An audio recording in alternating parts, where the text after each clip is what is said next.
Esto es lo que hemos adoptado como patrón histórico y con eso nos hemos regido. Pero a la luz de investigaciones múltiples que se han hecho en el tiempo en pos de ubicar la cuna de la humanidad, porque esto es encontrar la partida de nacimiento que le faltaba a la humanidad.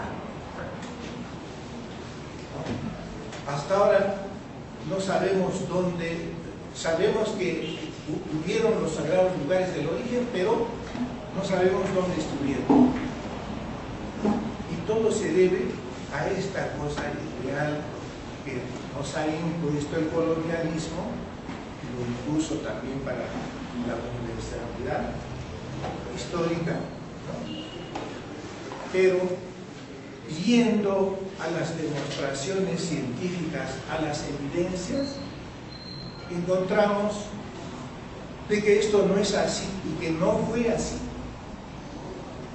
Esta fue la cuna de la humanidad y eso se debe demostrar. Volviendo al tema de los sagrados lugares del origen que habíamos dicho, que habíamos encontrado 4 características principales, 4 íconos históricos exclusivos, sagrados. Era, primero habíamos estado hablando del jardín, que en la Biblia no se llama el jardín del Edén. En la historiografía de griegos y romanos sería el jardín de las Hespérides, ¿no? En la comprensión de los nórdicos, ¿no? Sería de las naciones antiguas de Europa, sería el Asgard, o la cuna, o el jardín de las naciones, ¿no? En la versión recreada por Napoleón e impuesta, haciendo recuerdo a ese lugar, ¿no? Donde eran los Eliseos, los primeros hombres felices, donde se recreaba esto, crea en la arquitectura que está en París, los campos elíseos, les Champs-Élysées, ¿no? Y todo esto hace mención a una cuna, a un jardín,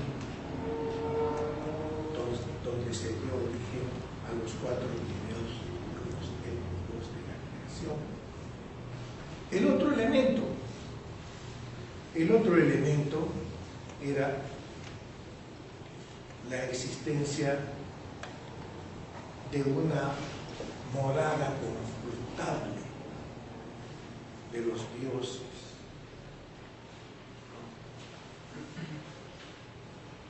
En la versión egipcia sería el Epilim, ¿no?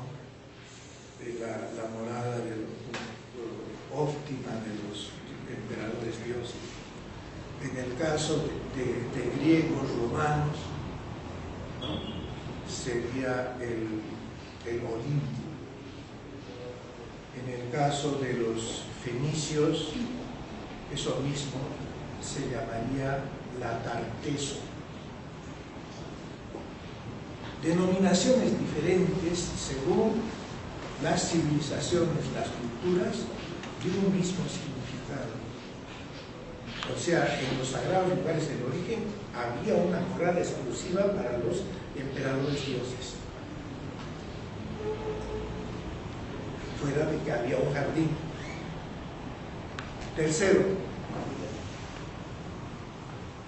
Tercero, en los sagrados lugares del origen existía la piedra central, la piedra fundamental, la piedra que une el cielo con la tierra,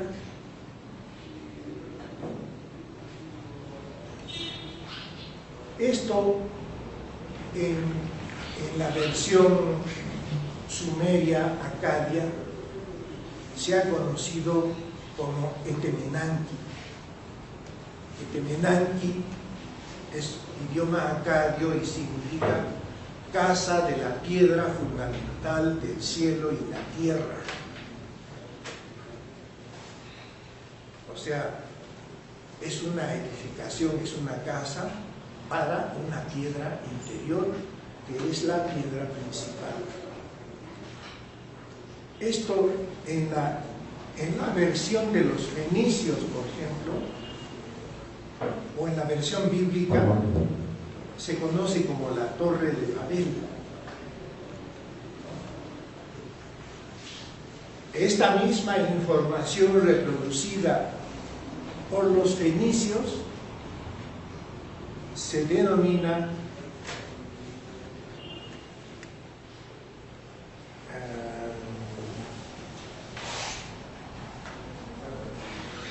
perdonen, pero tengo 72 años y la memoria no es tan... Es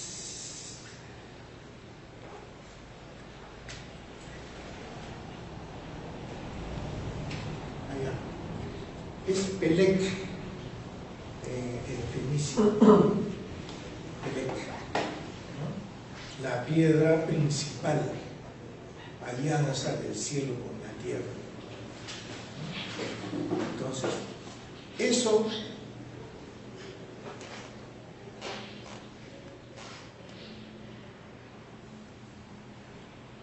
esa existencia de esa piedra principal que representa a todo el planeta estaba conjuntamente con el jardín y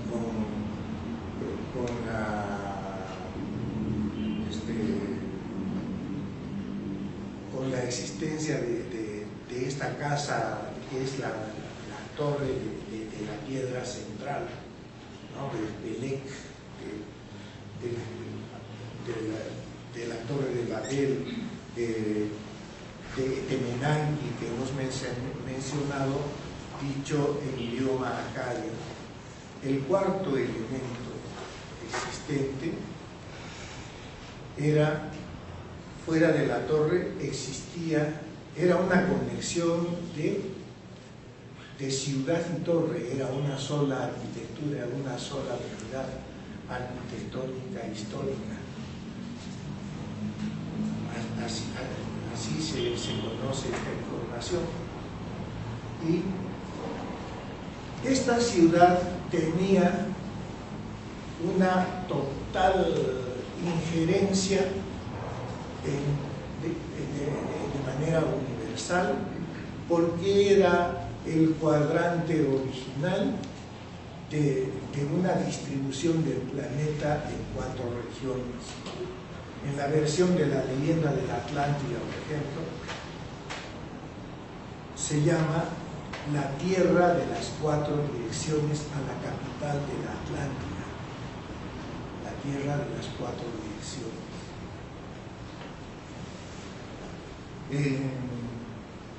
En la versión bíblica, por ejemplo, y cabe mencionar, ya precisar, se habla de Babilonia la Grande. Esto es en Apocalipsis, Juan, allí se menciona, se dice, aquella ciudad que has visto refiriéndose a Babilonia la Grande, es la que tenía soberanía sobre todos los reyes de la tierra. Y en época de los incas, que aunque no vivieron el momento en que toda la humanidad amó a esta tierra, toda la humanidad, porque todos nacieron aquí, se originaron aquí, en esos tiempos no existían todavía nuestros ancestros incas. Ellos son ya de un segundo momento, no de ese, y hay un tercer momento. Entonces, estos ancestros nuestros, ¿no?, podemos conocerlos por sus obras asombrosas, y van a haber elementos ahora no trajinados y no pensábamos que esto era así, pero como les dije, el jardín del Edén, la ciudad Babilonia la Grande, la Torre de Babel y la morada de los emperadores dioses son características universales de los sagrados lugares del origen. Y después de estos 500 años de colonialismo en que se difundió la conciencia histórica del espacio-tiempo de que esto era el nuevo mundo, pues se puede demostrar que esto no es así, que estas geografías son la cuna de la humanidad. Tengo un documental acá que les recomiendo, que lo vean con toda atención, ¿no? Si tienen preguntas después, gustosamente lo voy a resolver.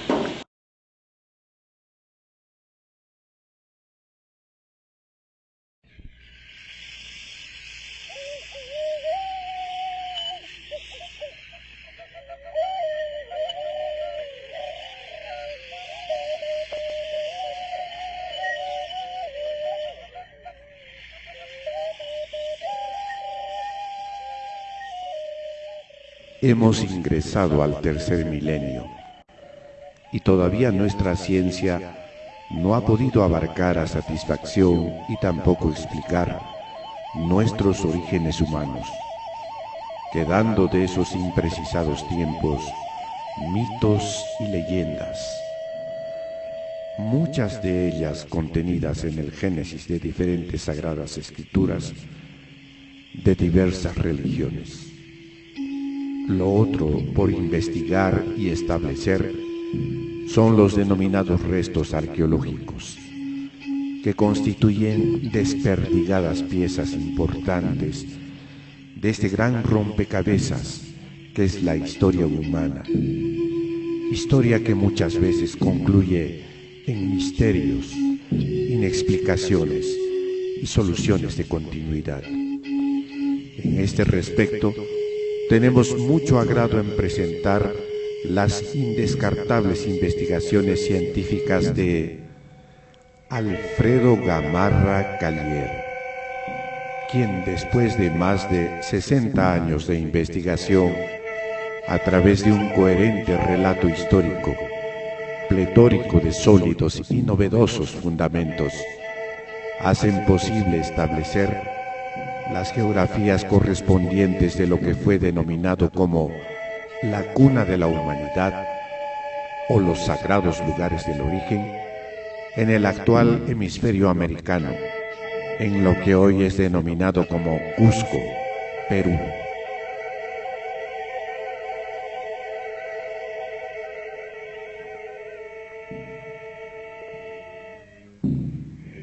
Etemenanqui es el nombre propio de lo que fue la Torre de Babel y que formaba unidad arquitectónica con Babilonia la Grande, la ciudad que tenía soberanía sobre todos los reyes de la tierra.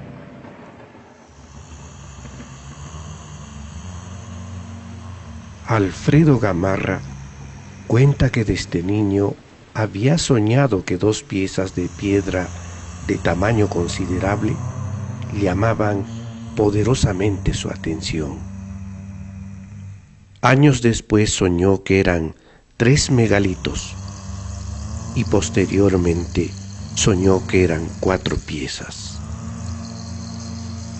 Hasta que un día, en la fecha de su cumpleaños, le llegó una postal de felicitación en la que descubrió que las piezas soñadas existían en la realidad y que constituían un armonioso y admirable vestigio arqueológico ubicado en el actual Ollantaytambo. Cuando Alfredo Gamarra conoció el lugar personalmente, posterior a un estremecimiento trascendental, escuchó con asombro una voz interior que le dijo muy claramente: esta es la primera edición del Génesis. de las Sagradas Escrituras. La innegable presencia de la voz interior hizo que en Alfredo Gamarra, desde ese instante, se originara un cambio en su existencia, que lo dedicaría por el resto de su vida a la investigación y el estudio. Derivado del anuncio interior de que en Perú se encontrara la primera edición del Génesis de las Sagradas Escrituras, surgió la interrogante: ¿cómo pudiera ser posible que aquello que se suponía haber ocurrido en otros hemisferios estuviera en Perú? ¿O es que acaso este no era el Nuevo Mundo? Esto dio origen e inicio a estudios e investigaciones en los cuales Alfredo Gamarra se pudo informar de cuán imprecisos eran los orígenes de la humanidad, de que no existía una versión definitiva respecto de las antigüedades más remotas del hemisferio americano, y que sí, más bien, desde los años 1500 existían opiniones provenientes de personalidades ilustres y esclarecidas, quienes opinaban en el sentido de encontrar en estas geografías sorprendentes vestigios culturales relativos a la primera parte del Génesis del Antiguo Testamento. En efecto, cronistas españoles de la talla del ilustre Fernando de Montesinos opinaba en los años 1550 en su obra Historia del Perú antes de la conquista que los peruanos eran descendientes de Opir, bisnieto de Noé. De igual opinión era Sebastián Cubero. En su libro Descripción General del Mundo, denomina aborígenes opiritas a los peruanos. Genebrando y Arias Montano también opinaban que el reino de Opir estaba ubicado en el Perú. Modernamente, en los años 70, el peruano Daniel Russo expone esta precisión de manera magistral. También Bernabé Cobo, en sus crónicas, afirmaba enfáticamente que el Noé bíblico y familia constituían las mismas personas conocidas en la historia peruana como Manco Cápac y familia, es decir, la élite humana que se salvó del diluvio universal. Existen de ello muchas pruebas científicas de que así fue. El ilustre Antonio León de Pinelo también opinaba en el sentido de ser nuestro hemisferio la cuna de la humanidad en su libro El paraíso terrenal en Sudamérica.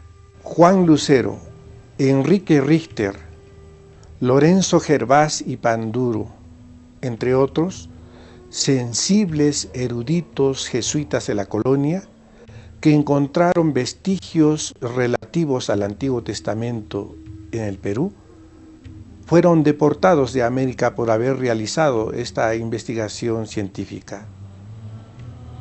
Y aunque parecieran opiniones condicionadas provenientes de hispanos sacerdotes, el anticlerical y antihispano Huamán Poma de Ayala propone en sus crónicas del buen gobierno de que los incas eran descendientes de Noé.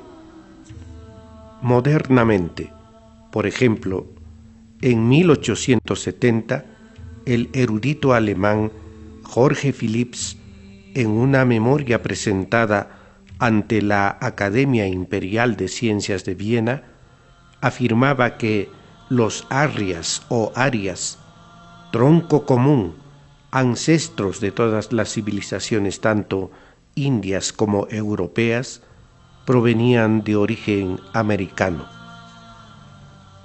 Son muchos los investigadores que encuentran los arquetipos de culturas antiguas como la egipcia, china, etrusca, en suelo peruano, principalmente cuando los estudios se hacen comparativos al idioma quechua.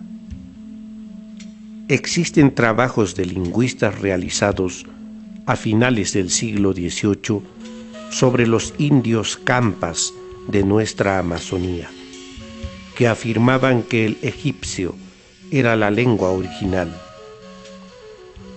O como modernamente los trabajos del doctor Yene Savoy lo pueden demostrar con sus hallazgos en Gran Vilaya, en Chachapoyas, Perú, sobre la cuna de los egipcios.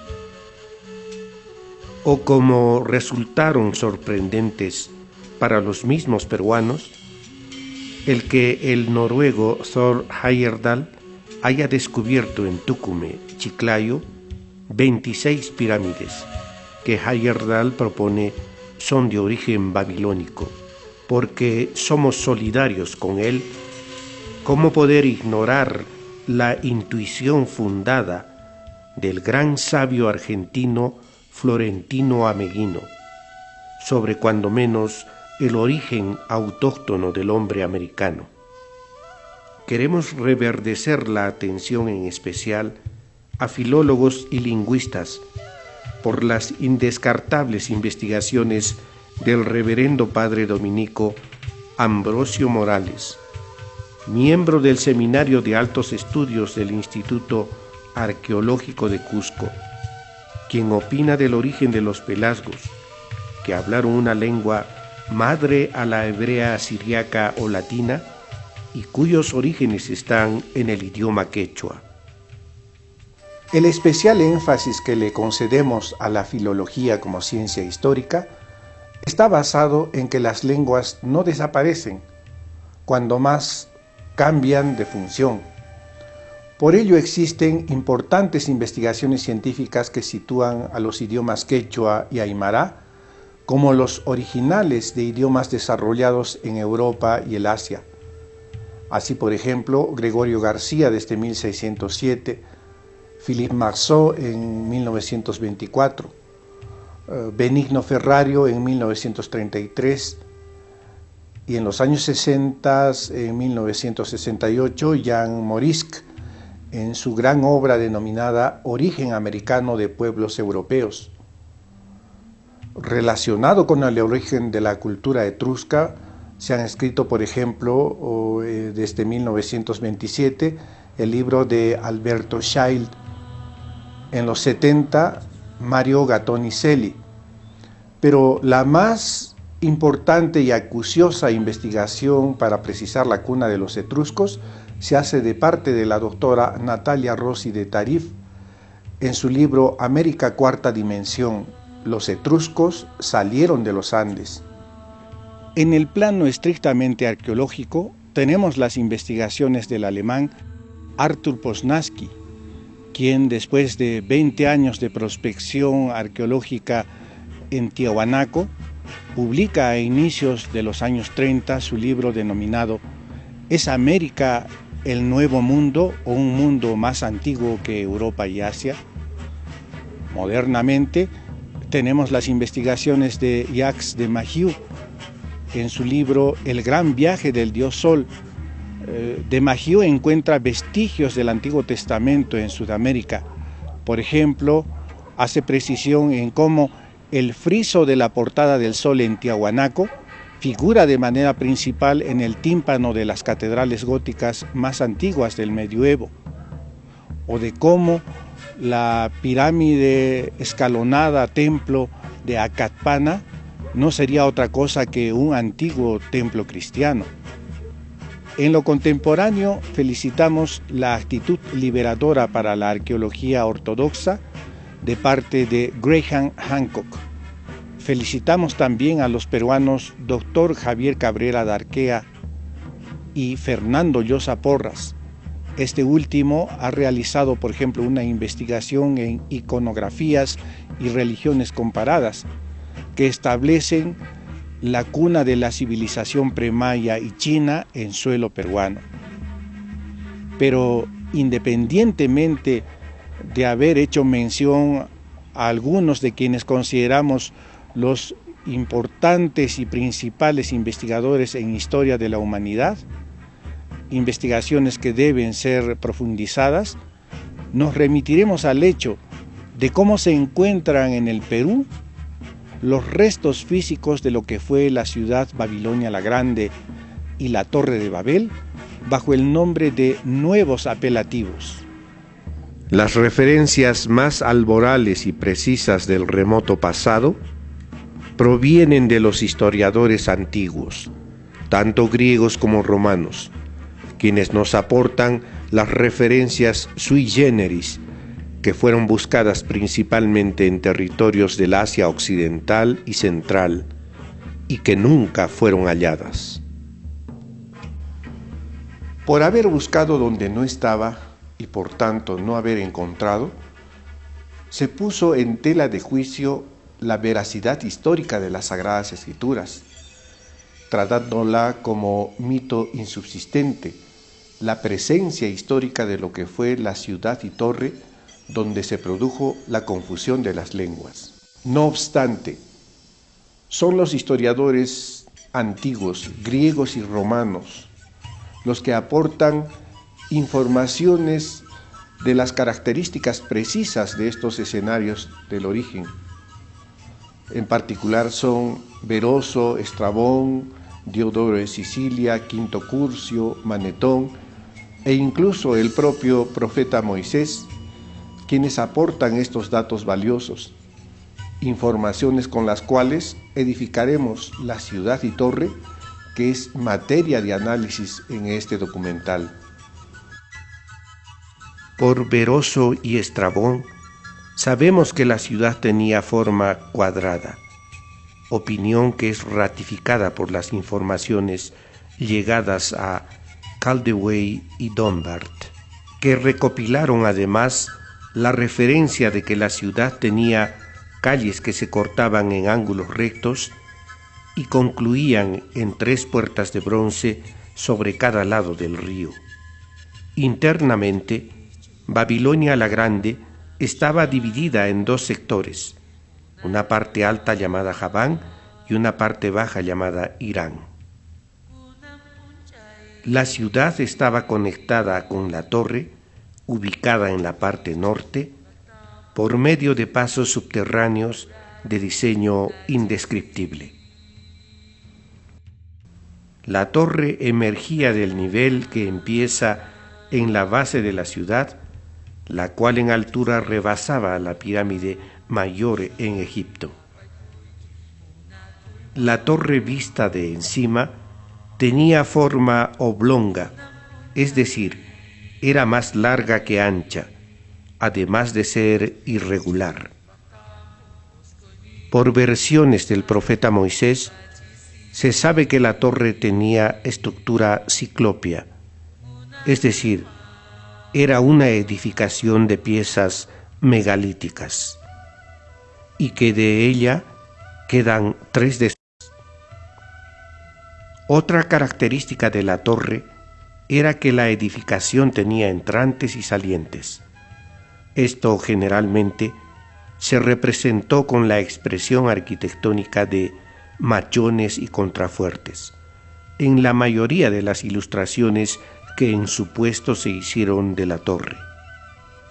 Otras características de la torre son la existencia de terrazas entre muro y muro, las cuales estuvieron conectadas por escalinatas y pórticos de piedra.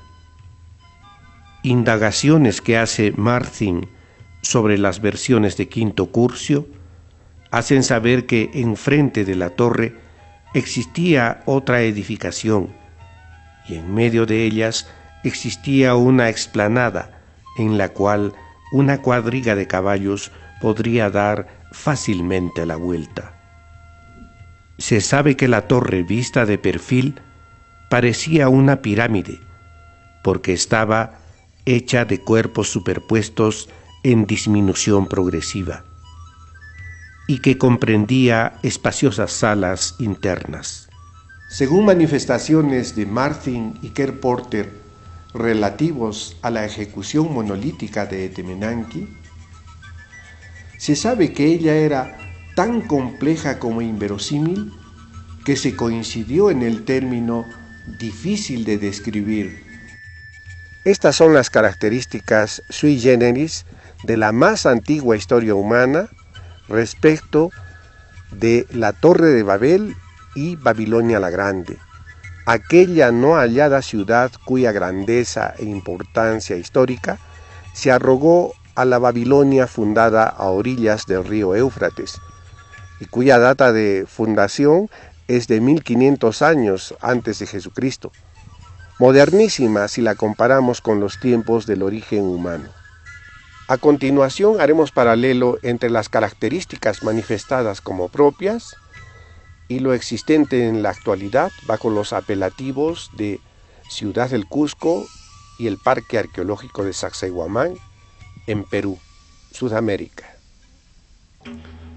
Empezaremos con la forma cuadrada de la ciudad y la compararemos con las primeras percepciones que tuvieron los españoles a su llegada y de cómo los ilustradores europeos de los años 1500 la dibujaron y difundieron en las imágenes siguientes.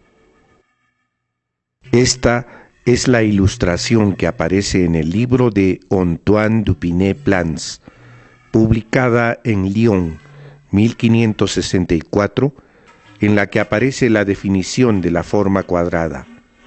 Hasta el momento, esta constituye la más antigua de las imágenes publicadas de Cusco, la cual se reafirma por otras ilustraciones publicadas ese entonces. Como esta ilustración aparecida en el año 1572, perteneciente a Theodorum de Bray, en la que se ratifican los mismos criterios arquitectónicos antes mencionados de Babilonia, es decir, la de ser conocida como la ciudad entre dos ríos, o la Aran Naharaim de la Biblia.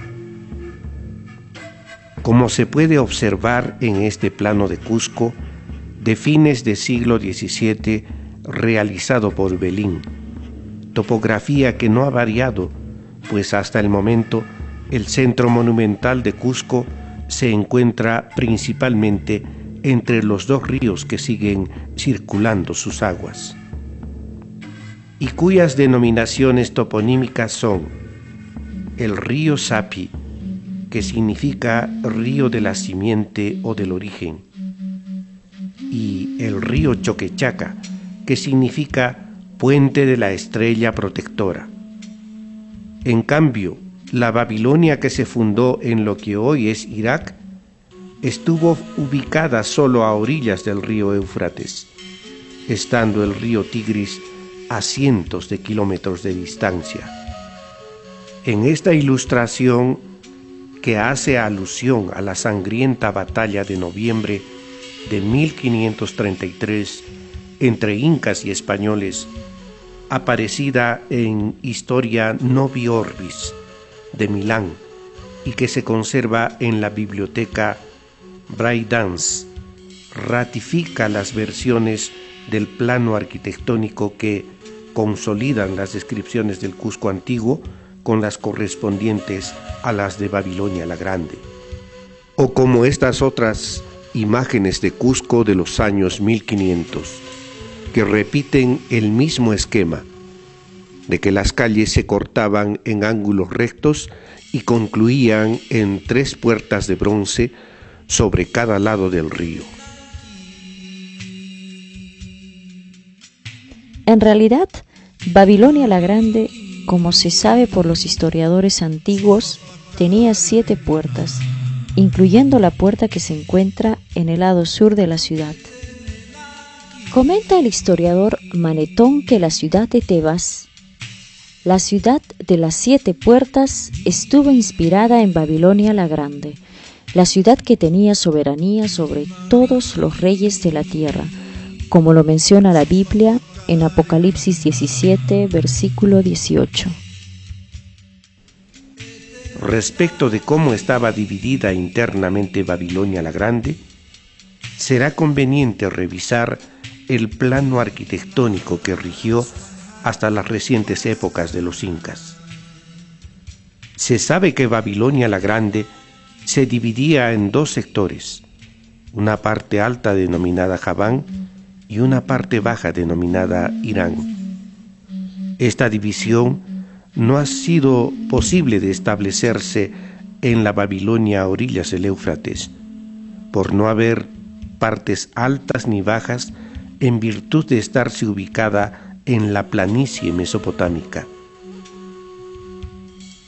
En cambio, el Cusco hasta el Incario se dividía en parte alta denominada Hanan y parte baja denominada Urin, lo cual no solo era una realidad topográfica, sino también una división social y cultural.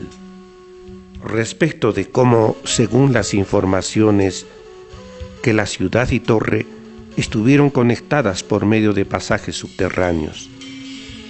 Hasta el presente, lo que es denominado como Sacsayhuamán y la ciudad de Cusco siguen conectados por pasos subterráneos, los cuales se sabe por tradiciones y leyendas que éstas siempre existieron. Por ejemplo, esta pieza gigante de piedra, plena de manifestación de diversos diseños en altos y bajos relieves, es denominada como la Chincana. Para todos los lugareños está conectada con el Coricancha o Templo del Sol, ubicado en línea recta a 1400 metros de distancia. En el presente, investigadores españoles catalanes han evidenciado como ciertas la existencia de estos pasos subterráneos utilizando tecnología GPR, que puede visionar bajo tierra hasta profundidades de 20 metros, con el resultado de la existencia de estos dos principales trazos, uno transversal y otro en línea recta que conecta la torre ubicada en la parte norte con la ciudad. Otra característica era que la torre emergía desde el nivel en que empieza la ciudad. En el caso de Cusco y su torre, se puede comprobar en la actualidad que ésta empezaba, como en el caso de la descripción de Babilonia la Grande, a nivel de la ciudad. En efecto, se puede constatar cómo a nivel de la plaza de armas se encuentran estos muros pertenecientes a la base, del mismo estilo y tecnología que los de la torre, es decir, poligonales y poliformes, diferentes a los muros de piezas de diseño rectangular que aparecen en su mayoría en el legado pétreo de la ancestral cultura. Sacsayhuamán, efectivamente, en altura, excede a la pirámide mayor de Egipto de 139 metros, pues esta tiene medida desde su base hasta la cima 146 metros 56 centímetros. Respecto de la forma oblonga e irregular de la Torre de Babel, esta también coincide con la forma que actualmente se puede percibir del vestigio arqueológico de Sacsayhuamán, o de cómo constaba en los años 1863 en este primer trabajo elaborado por Squire. Respecto de las características megalíticas de la arquitectura de la torre, que referencia el profeta Moisés, en todo el planeta esta ciclópea edificación no tiene parangón con ninguna edificación de tan soberbios muros en los que las gigantescas piezas en muchos casos exceden las 300 toneladas de peso, piezas que fueron traídas desde canteras ubicadas en Yucay y Muina a 50 y 30 kilómetros de distancia, constituyendo estos traslados una incógnita a explicar por la ciencia y que más adelante esclareceremos a la luz de las novedosas investigaciones del autor. Otra de las características de Etemenanque era que la torre tenía entrantes y salientes, las cuales, como ya mencionamos, fueron expresadas en las siguientes formas arquitectónicas. En el caso de lo que hoy llamamos Sacsayhuamán, existen también estas coincidencias de la siguiente impresionante forma. Lo admirable de esta caprichosa sillería de piezas poliformes es que para determinar las entrantes y salientes se diseñaron piezas adecuadas que contornean los ángulos externos así como los ángulos internos.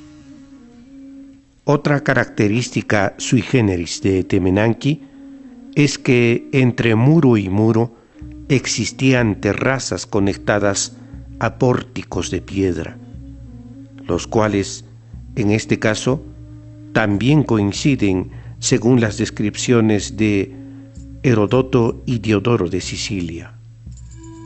Según las investigaciones que hacen W.F. Ainsworth, Martin y Kerr Porter de los historiadores antiguos, se establece con ratificada información la existencia de una explanada que quedaba entre la torre y otra edificación del frente.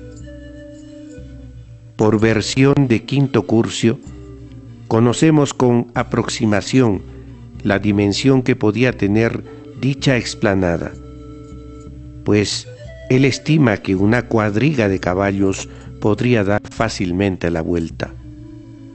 Otra vez, la realidad ratifica otra característica verificable.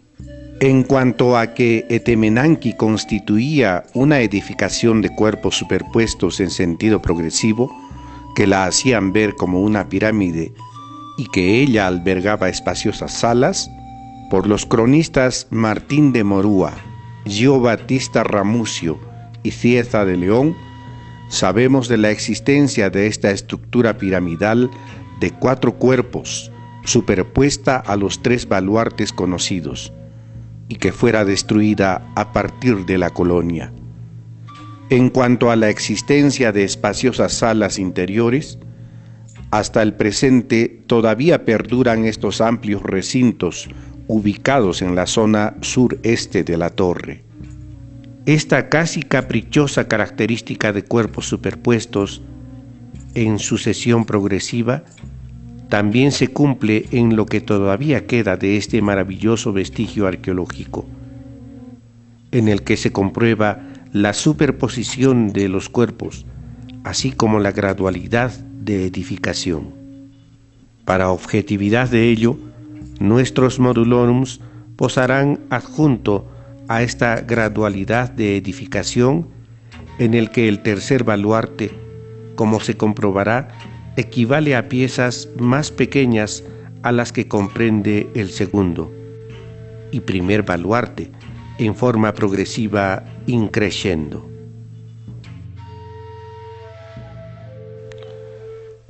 En lo correspondiente a las características de admirable expresión del conjunto arquitectónico, que éste estuviera desarrollado en una sola pieza de piedra, en grado de inverosimilitud difícil de describir.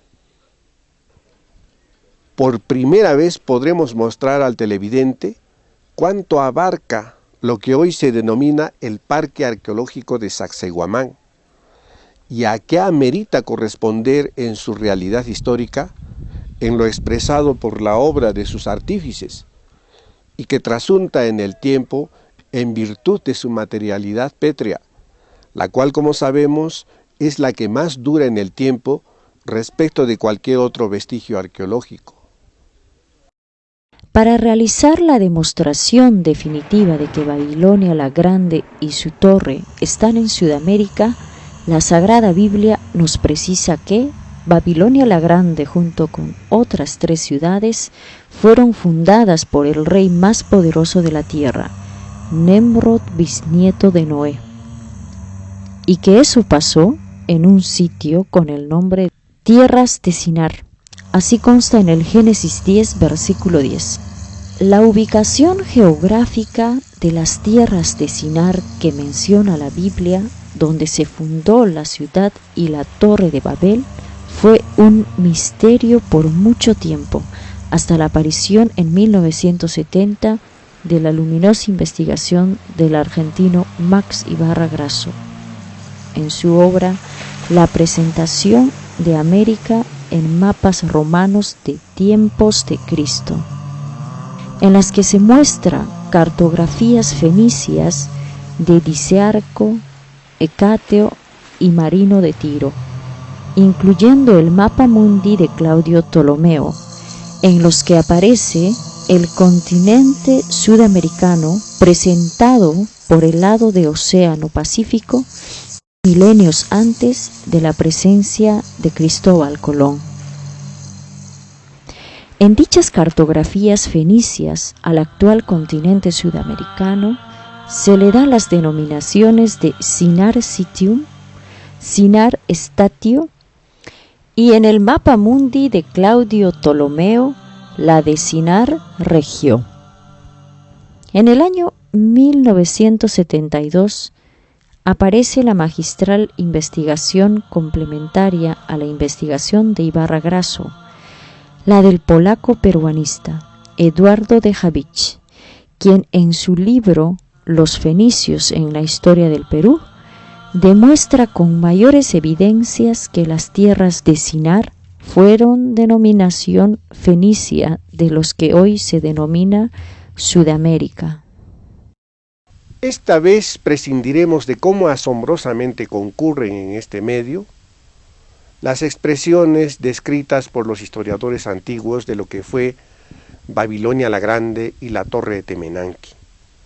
Independientemente de ello, nos remitiremos en stricto sensu a hacer una valoración de al artífice por sus obras, a partir de lo cual podremos establecer los alcances que tuvieron las culturas de este medio geográfico, según se desprende de dos puntos de vista que son de valoración universal. Primero, la estilística, juicio a través del cual podemos establecer, según las normas de la estética, qué grado de alcance tuvieron nuestros ancestros en la expresión de su diseño, lo cual es importante en la valoración de establecer de que si una expresión es sofisticada o arcaica, por ejemplo. En lo segundo, haremos análisis tecnológico en las superpuestas expresiones líticas, de tal manera que podamos precisar y diferenciar por este tipo de análisis el grado de alcance que tuvieron las diversas culturas que se pueden apreciar en este importantísimo vestigio histórico. El hoy llamado Sacsayhuamán, ubicado al norte de la ciudad, a unos 1000 metros de distancia en línea recta de la Plaza de Armas, se halla localizado en una meseta de pampas y colinas, comprendiendo una forma aproximadamente rectangular de 7,5 kilómetros de largo por más de 5 kilómetros de ancho, unos 40 kilómetros cuadrados de superficie. Marco geográfico de nuestro interés en el que se desarrolla un paisaje que, en geomorfología, toma el nombre de paisaje kárstico, de rocas mayormente calizas que alcanzan los 3.800 metros sobre el nivel del mar. Ellas nos sorprenderán por lo que contienen y significan. Para principal ejemplo, evaluaremos lo que constituye la denominada Colina Suchuna, denominación en idioma quechua que significa deslizadero, en alusión a los toboganes naturales que existen detrás de esta colina maciza de diorita. Por lo que empezamos a observar, esta colina ha sido rebordeada o resguardada por soberbios muros de la misma tecnología y estilo que caracterizan a los 3 baluartes de enfrente. Son de la misma contextura almohadillada y resolución celular poligonal y que contornean las formas de la colina de manera respetuosa. Por ejemplo, en esta parte, la masa glaciárica de la roca sobresale en su expansión a su resto lateral. Y es allí donde constatamos que en vez de haber sido cercenada para edificar el muro en su extensión lateral recta, se hizo esta variación a manera de tambor para contornear la expansión de la roca in situ. Es que en la antigüedad existía un culto a la roca para que destinaran prolijos esfuerzos para protegerla. ¿Qué fue lo que vieron nuestros ancestros en este macizo roquedo que hicieran que tomaran esta decisión respetuosa? Al aproximarnos a la colina y analizarla en detalle, encontramos adosada a la superficie lítica in situ estos diseños en altos y bajos relieves. En un primer momento pensamos que si estas formas pudieran ser consecuencia natural de las formaciones llamadas paisajes kársticos, pero estas formas diversas manifiestas sin solución de continuidad, pues todo está resuelto en una sola masa de piedra de la colina Suchuna, nos muestran estas complejidades de formas muy compuestas. Producto de la manufactura inteligente de lo que fue la cultura que precedió en el tiempo a la cultura que realizó los muros de resguardo. Pues vemos que la cultura que realizó los muros de resguardo también sobreedificó las manifestaciones líticas primigenias con gran cuidado. Es importante precisar las diferencias entre ambas culturas. La primigenia fundamentalmente monolítica, es decir, las diversas formas en la sola piedra, no están hechas en base de piezas, sino resueltas en una sola pieza. En cambio, la cultura que sobreedifica y por tanto es segunda en el tiempo, se caracteriza por ser una cultura celular, es decir, hecha en base de piezas o células, las cuales, como calidad de sillería, poseen máxima precisión sin que medie entre ellas mezcla alguna que las una. En la actualidad, se puede constatar que esta segunda cultura sobreedificó primorosos muros interiores, pórticos trapezoidales, con doble jamba de una sola pieza, nichos y hornacinas de proporciones considerables. Ahora que conocemos la cultura in situ, será muy interesante establecer el cómo se pudieron realizar estas formas por culturas que, como proponen los españoles de la colonia, los incas no poseían herramientas de hierro ni de acero para realizar la labor de alarife. O como manifiesta el famoso arqueólogo Hyatt Verrill, considerando las herramientas de solo piedra que se usaron, llega a la siguiente conclusión. Ningún ser humano, ya fuese indio o de cualquier otra raza, podría haber llevado a cabo esas tallas de las piedras, utilizando las rudimentarias herramientas de piedra que encontramos en las excavaciones ahí efectuadas. No se trata de una cuestión de destreza, ni de paciencia, ni de tiempo. Es un hecho imposible de llevarse a cabo por un ser humano. Esta apreciación admirada de Hyatt Verrill es compartida por muchos investigadores que no han encontrado relación coherente entre estas obras admirables y los posibles artífices incas. Para esta explicación no existe coherencia con la realidad perceptible a nuestros sentidos de parte de intenciones humanas de explicar el asunto en hipótesis no ratificadas como posibles, pues no se tienen respuestas a elementales interrogaciones. Por primera vez, evaluaremos las más conocidas hipótesis para establecer el cómo posible de lo manifestado en la piedra por el hombre ancestral de esta nación que hoy se denomina Perú.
que han visto, estas informaciones científicas apuntan, avalan a que estas historias han sido más posibles que las otras que se han tratado de buscar donde no estaban. Por este fraccionamiento del espacio-tiempo de hace 500 años atrás, estamos cargando una historia falsa, completamente no científica. Entonces, lo que han visto, por ejemplo, es suficiente respecto de las informaciones de los historiadores antiguos griegos, romanos y egipcios que hablan de Babilonia la Grande y su torre, y de cómo después esto se demuestra que ocurrió aquí, porque, esto es importante, ¿no? Aparece el año 70 el libro de Max Ibarra Grasso, que se denomina Representación de América en mapas romanos de tiempos de Cristo. Es el título. Que en realidad no son mapas romanos, sino mapas que usaron los romanos, mapas fenicios que usaron los romanos, ¿no? Mapas romanos, fenicios de Licearco, de Catio, de Marino de Tiro, incluyendo el mapamundi de Claudio Ptolomeo, que han visto ustedes al último, ¿no? En el mapamundi del griego Claudio Ptolomeo, que es de 2000 años antes de la presencia de Colón, ya aparecía lo que ahora se llama Sudamérica por el lado del Océano Pacífico, por el lado de donde está Perú. Las cartas geodésicas y geográficas contemporáneas hechas por satélite no varían con los perfiles principales que de estas cartografías diseñó Claudio Ptolomeo. Y ahí este continente que ahora se denomina Sudamérica se llama, según las versiones, de Sinar Sitium, o sea, sitio Sinar. En otro, Sinar Stadium o estación Sinar. Hay una versión en inglés que denomina Kingdom Sinar, ¿no? El reino de Sinar. Y en el mapamundi de Claudio Ptolomeo, que es de 2000 años antes de la presencia de Colón, se menciona en griego Sinarum Regio, región de Sinar. Sinar era el nombre fenicio con que se conoció este continente que ahora se llama Sudamérica. Y en Sinar estaban, como se menciona en la Biblia, la Torre de Babel, la ciudad Babilonia la Grande, la morada de los emperadores dioses y la cuna, el jardín del Edén. O sea, demostrado científicamente, para buen entendedor, que esto ocurrió aquí. Es más, se ha conocido por Arlette Stevens, un sabio norteamericano arqueólogo, ¿no?, que ha tenido el mapa que utilizó Colón para hacer su denominado descubrimiento. En ese mapa que está en el archivo de los condes Medinaceli, allí está diseñado con detalles internos Norte, Centro y Sudamérica. Entonces, fue llover sobre mojado, no fue ningún descubrimiento de algo, solo fue la publicitación de un continente que era desconocido para el resto de Europa y el Asia, nada más. Incluso los caballeros templarios fueron los más recientes, ¿no?, en haberse llevado el oro y la plata con que pudieron comprar reinos y y endeudar a los reyes de Europa con sus riquezas, hasta que no aparecieron los templarios. La plata, por ejemplo, la plata no se conocía, era muy escasa en Europa y mucho más en el África, ¿no? Y en el Asia. Solo habían unas minas de plata en Ucrania, pero había más oro que plata. Y cuando aparecen los caballeros templarios, inundan todo sitio con cantidades gigantes de plata. Se dice que para llevarse más plata aún de la que transportaban en sus embarcaciones desde Perú, ¿no?, se mandaron a hacer incluso las anclas de los buques en plata. Entonces, el Perú fue el más grande reino de riqueza en metales y piedras preciosas del mundo, como nunca antes ha tenido registro en la historia universal ninguna otra civilización, ningún otro reino. Y todo eso está aquí en estas geografías, ¿no?, conocido con apelativos relativos a lo que hemos conocido de nuestros recientes ancestros, los incas, y las cosas que hemos interpretado a la luz de esta historia falsa que nos impuso el colonialismo español, que espero esta noche empiece a desaparecer en vuestras conciencias. Causacho Hatun Bosco.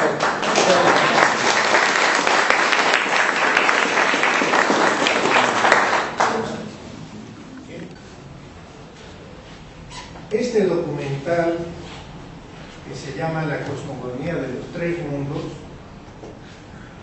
fue de conocimiento de la autoridad máxima en el mundo en arqueología y ciencias históricas. Él se llama Graham Hancock. Ustedes pueden entrar a su sitio web, ¿no? Se escribe Graham Hancock,